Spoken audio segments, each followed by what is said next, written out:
नमस्कार, life predictor या YouTube चॅनलवर आपले सहर्ष स्वागत। आजच्या व्हिडिओमध्ये आपण जाणून घेणार आहोत फेब्रुवारी-मार्च 2025 महिन्यातील भविष्य भाकीत। राजकीय सामाजिक घडामोडी, राजकीय क्षेत्रात अनपेक्षित घडामोडी, प्रमुख व्यक्तींचे राजीनामे होतील। या घटना घडणार, एखादे राज्य अल्पमतात येण्याची शक्यता, सरकारवर मोठे आरोप होतील, प्रमुख व्यक्तींना तुरुंगवास, प्रमुख व्यक्तींचा मृत्यू, स्फोटक घटना, भूकंप, अपघात यातून मोठी हानी, सामूहिक दुर्घटना होण्याची शक्यता। दिनांक 14 मार्चच्या पौर्णिमांत कुंडलीमध्ये मिथुन लग्न उदित असून सिंह राशीत उत्तरा नक्षत्रात पौर्णिमा येत आहे। लग्नस्थानी मंगळ, अष्टमात प्लुटो, भाग्यस्थानी रवी शनी, दशमात बुध, शुक्र, राहू, लाभस्थानी हर्षल व व्ययस्थानी गुरु अशी ग्रहस्थिती आहे। एकूण ग्रहस्थितीचा विचार करता लग्नस्थानी मंगळ असल्याने या महिन्यात उच्चांकी तापमानाची नोंद होण्याची शक्यता असून आगीचे अपघात, वाहन, रेल्वे अपघात, वादळे, भूकंप यासारख्या दुर्घटना होण्याची शक्यता राहील।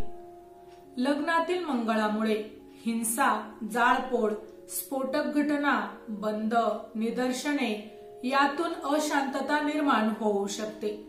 मोठी उष्णता वाढून अवकाळी पावसाने जनजीवन विस्कळीत होईल। महागाईमध्ये मोठी वाढ या काळात संभवते। मोठे वादविवाद, युती आघाडीमध्ये विसंवाद या काळात होण्याची शक्यता राहील। पोलीस मिलिटरीसाठी हा काळ प्रतिकूल राहील। पोलीस मिलिटरीवर हल्ले होतील। अतिरेकी संघटनांकडून स्फोटक घटना, हिंसा घडवण्याचे प्रयत्न होतील। या काळात मोठे अपघात, नैसर्गिक आपत्ती यामधून मोठी जीवितहानी, सामूहिक दुर्घटना होण्याची शक्यता राहील। राजकीय, सामाजिक किंवा धार्मिक क्षेत्रातील मोठ्या व्यक्तीचा अपघात किंवा मृत्यूच्या घटना या काळात संभवतात। मोठे गायक, कलाकार यांचा मृत्यू या काळात संभवतो।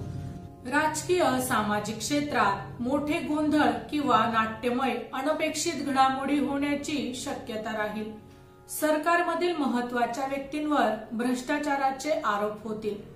दशमातील बुध, शुक्र, राहू, नेपच्यून योगामुळे निवडणुकांमध्ये सत्ताधारी पक्षाची पिछेहाट झालेली दिसेल। याबरोबर रवी शनी युती झाल्यामुळे महत्त्वाच्या पदावरील व्यक्ती किंवा मोठ्या राजकीय व्यक्तींना तुरुंगवास किंवा मृत्यू यासारख्या घटना या काळात संभवतात।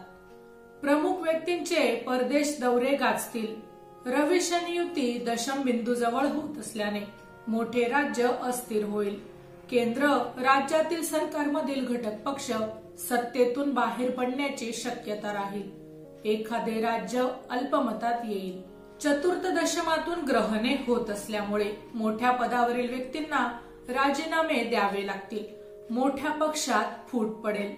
शेअर मार्केट अस्थिर राहून मोठे करेक्शन या महिन्यात संभवते।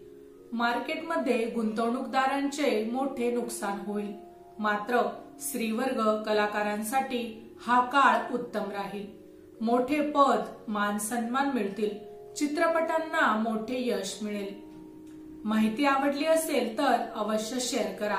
अशाच प्रकारची नवनवीन माहिती रोज मिळवण्यासाठी आमच्या लाईफ प्रेडिक्टर या युट्यूब चॅनलला अवश्य सबस्क्राईब करा। धन्यवाद।